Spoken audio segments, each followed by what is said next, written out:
been issued by the civil authorities. Please stand by for further instructions.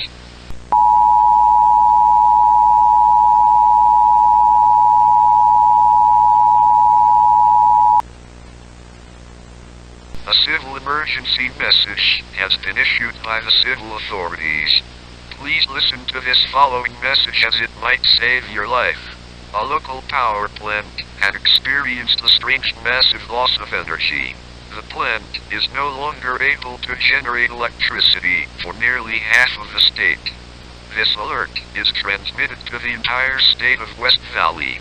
Please, if you are affected by this incident, do not panic. The reactors in the power plant have been successfully shut down. There is no threat or chance of a nuclear apocalypse.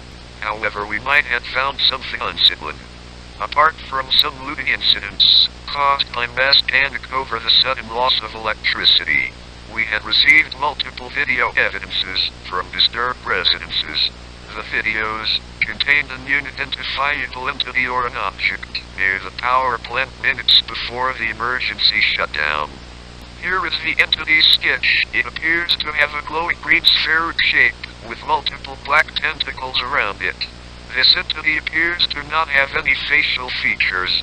We are currently investigating if these videos weren't somehow edited.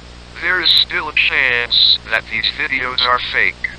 This could be just bad actors trying to cause panic to residences affected by this incident. Stay tuned. This is all for now. Thank you for your time and have a nice evening.